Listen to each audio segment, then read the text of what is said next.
Hello everyone, my name is Alisha Parveen. आज हम देखेंगे बैंक समाधान विवरण, बैंक रिकॉन्सिलिएशन स्टेटमेंट।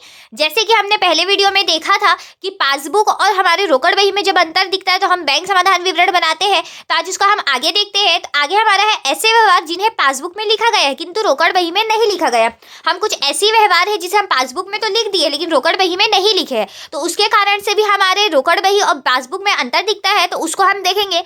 तो देखिए, हमारा एग्जाम्पल के तौर पे अगर कैश बुक में 20,000 है और पासबुक में भी 20,000, अब हमारा क्या हो रहा है, हमारा हो रहा है बैंक द्वारा दी गई जमा राशि पर ब्याज। जो पैसा हमारा बैंक में जमा है उस जमा राशि पर बैंक हमें ब्याज देता है। तो फॉर एग्जाम्पल हमारा पासबुक और रोकड़ बही दोनों में ही 20,000 था, अब हमें 2,000 रुपए का ब्याज उसमें मिल रहा है। तो हमारे पासबुक का शेष अब कितना हो जाएगा, 22,000 हो जाएगा। अब बैंक हमारा जमा राशि में ब्याज दे रहा है तो हमें तो मैसेज आया हो, उसे हम देख नहीं पाए हैं, वरना हम उसको लिखना या एंट्री करना भूल गए हैं।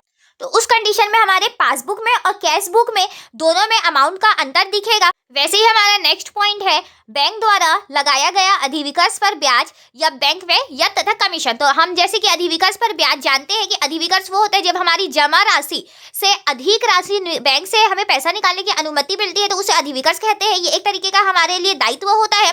तो यहाँ पे हमने अधिविकर्ष लिया है, बैंक का हम पैसा लग रहे हैं, तो हमारे पासबुक में 50,000 रुपये अधिविकर्ष का और रोकड़ बही में भी 50,000 दिख रहा है। अब इस पे वो तो बैंक ब्याज भी लेगा, तो अधिविकर्ष पर जो हम उधारी लिए उसमें वो ब्याज लगाता है। जैसे कि यहाँ पे 5,000 रुपये उसने ब्याज लगाया, तो अब हमारा उधारी मिलके कितना हो जा रहा है, 55,000 रुपये।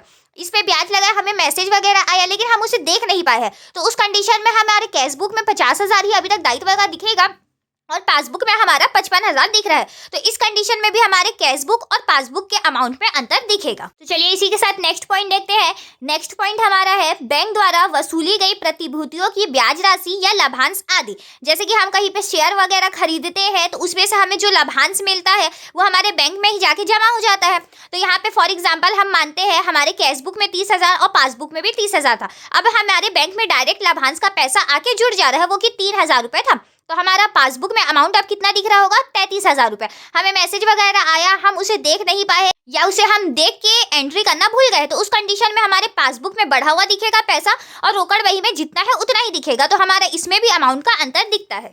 उसी के साथ हमारा नेक्स्ट क्वेश्चन है, व्यापारी के खाते में उसके देनदारों द्वारा सीधा जमा की गई राशि, जो हमारे डेटर्स है वो हमारे अकाउंट में डायरेक्ट ही पैसा अगर जमा कर देते हैं तो उस कंडीशन में क्या होगा।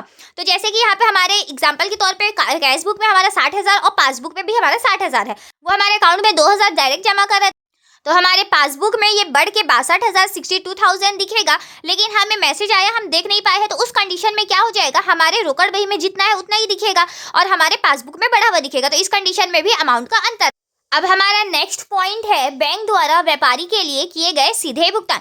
तो जैसे कि बैंक हमारी स्थायी अनुमति से हम उसे फिक्स तौर पे बता इस तारीख को हमारे किसी क्रेडिटर्स को भुगतान करना है या किसी तरीके का बीमा किस्त भुगतान करना है या बिजली बिल, तो उस कंडीशन में स्थायी रूप से हमारा आदेश तो मिल चुका है, तो बैंक उस तारीख को हमारे बदले में पेमेंट कर देता है। तो उस कंडीशन में क्या होगा, तो देखिए हमारे पहले कैश बुक में एग्जाम्पल के तौर पर 10,000 और पासबुक में 10,000 दिख रहा था।